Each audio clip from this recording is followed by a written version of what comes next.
Life time achievement দিচ্ছি কবি শঙ্করনাথ চক্রবর্তীকে। দীর্ঘদিন ধরে তিনি বাংলা ভাষায় কবিতা লিখছেন।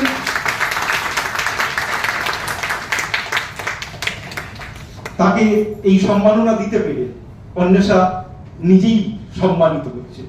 আমি শঙ্কর বাবুকে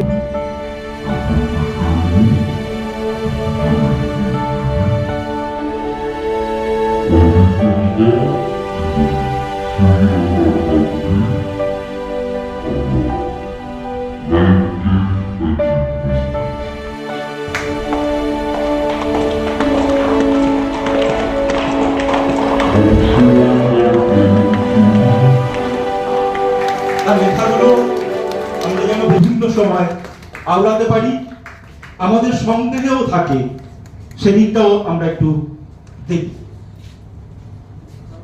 নমস্কার।